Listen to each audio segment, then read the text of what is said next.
dunia ini ada orang yang rela melakukan apa saja demi cinta. Ada yang rela memberikan gunung emas, ada yang rela menyeberangi lautan api. Tapi pernahkah kalian mendengar ada seorang raja yang rela dikutuk menjadi monster berkepala dua demi mendapatkan hati wanita impiannya? Kedengarannya gila, tapi kutukan itu nyata. Halo teman-teman, perkenalkan nama saya Rizal Fikri Adriansyah dari SRT 5 Ponorogo. Dan kali ini saya akan bertutur tentang asal-usul reog Ponorogo. Mari kita kembali ke zaman dahulu, ke sebuah wilayah di Blitar Selatan, nama Kerajaan Lodaya. Rajanya terkenal sakti mandaguna, pilih tanding, tak ada yang berani melawan. Tapi penampilannya sungguh luar biasa menakutkan. Dikarenakan menyalahgunakan ajen Singobarong, kepalanya berubah total menjadi kepala seekor harimau raksasa. Wah, akulah Prabu Singobarong. Siapa di antara kalian yang berani melawanku? Nyawa kalian ada di ujung kukuku. Tapi tunggu dulu, di balik sifatnya yang kejam dan ditakuti, Prabu Singobarong mempunyai penderitaan yang bikin dia kehilangan harga diri. Kepalanya yang berbulu lebat itu dipenuhi dengan kutu-kutu, dan kalau kutu-kutu itu mulai lapar, gatalnya minta ampun.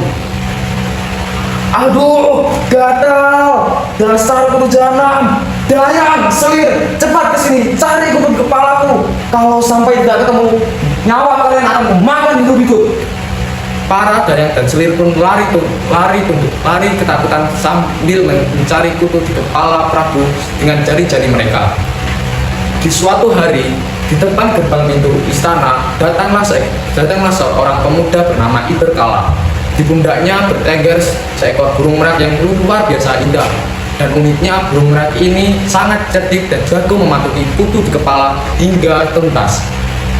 Iberkala yang melihat Prabu Singobarong yang sedang uring-uringan memegang kepalanya, ia pun bersujud.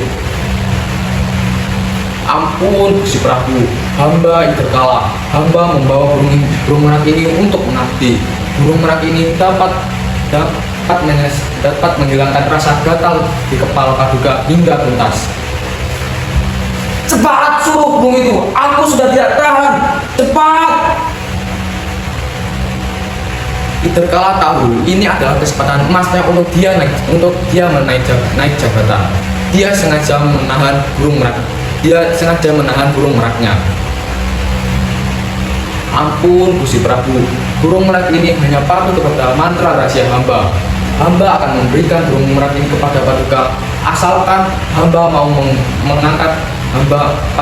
mengangkat hamba menjadi patih kerajaan Lodaya. Kurang ajar, kau berani memeras rajamu sendiri, akan kubunuh kau. Silahkan bunuh hamba, tapi ketika hamba mati, rahasia mantra burung merak ini akan hilang dan Paduka akan menderita gatal seumur hidup. Mau? Singobarong pun akhirnya menyerah. Iberkala resmi dilantik menjadi patih kerajaan Lodaya. Di suatu kerajaan di Kediri, hiduplah seorang putri cantik bernama Dewi Songgolangit.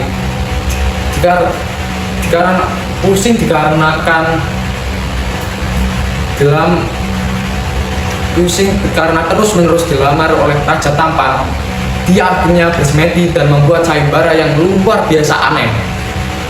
Pengumuman, siapa yang ingin mempersunting Dewi Songgolangit harus membawakan 3 syarat. Pertama, iringan 144 kuda kembar. Kedua, tontonan musik yang belum pernah ada di dunia ini. Ketiga, hewan berkepala 2 yang bisa menari. Mendengar hewan berkepala 2, para pelamar langsung geleng-geleng kepala dan pulang.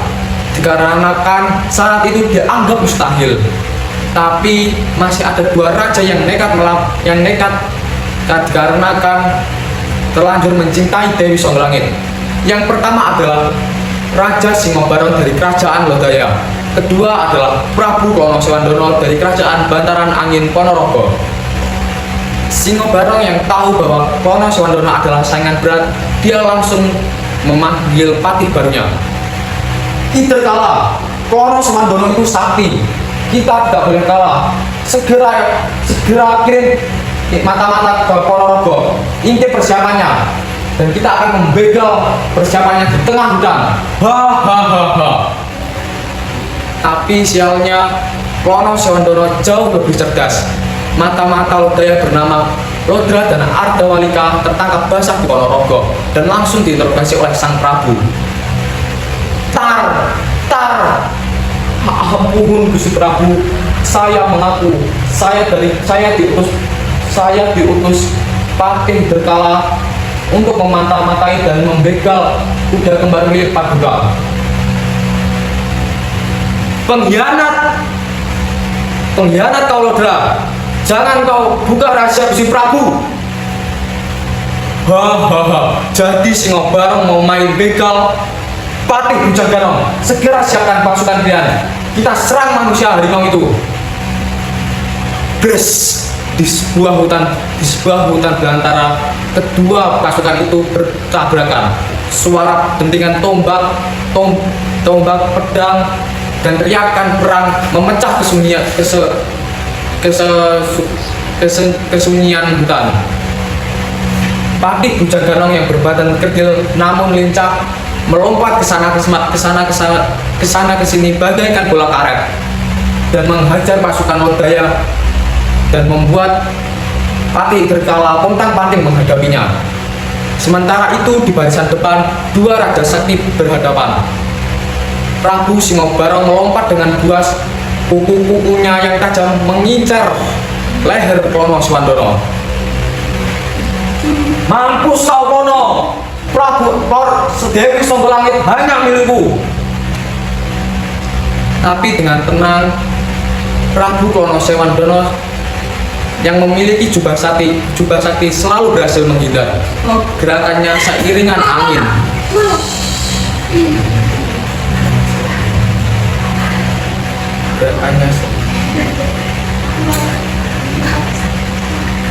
Dan membuat Prabu Singobarong semakin frustasi dan kehabisan tenaga. Di tengah-tengah duel maut itu, takdir berkata lain. Gatal di kutu-kutu di kepala Singobarong mulai kumat. Aduh, Klono sebentar, kepalaku gatal. Jangan serang dulu Klono, biarkan aku menggaruk kepalamu. Melihat kerajaannya yang sedang menggaruk-garuk di kepala, burung merak milik Berkala langsung terbang dari pohon, flap, dan langsung hinggap di kepala Prabu Singobarong. Dan burung merak itu mencoba mematuki kutu di kepala Prabu Singobarong supaya rajanya bisa bertarung kembali.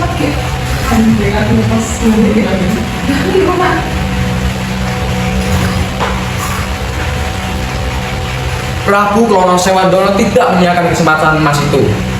Dia langsung mencabut senjata pamungkasnya bernama Pecut Samandiman. Singobarong, rasakan akibat perbuatan licikmu. Tar! Suara pecut itu bagaikan petir di siang bolong. Badan Singobarong pun kaku membatu, dan ajaibnya kepala Prabu Singobarong dan burung merak itu menyatu menjadi hewan berkepala dua.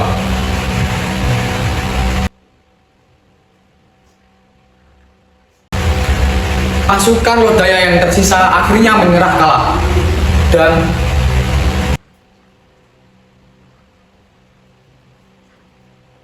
makhluk itu pun dibawa Klono Sewandoro menuju Kediri, diiringi 144 kuda kembar dan gamelan yang sangat megah.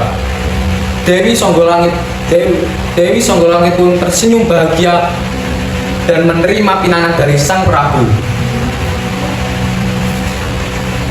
Pertunjukan ini yang kita lestarikan hingga sekarang, yang dikenal sebagai Reog Ponorogo. Cerita ini mengajarkan kita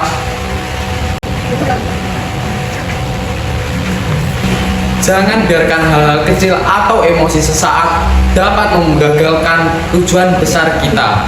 Sekian, terima kasih.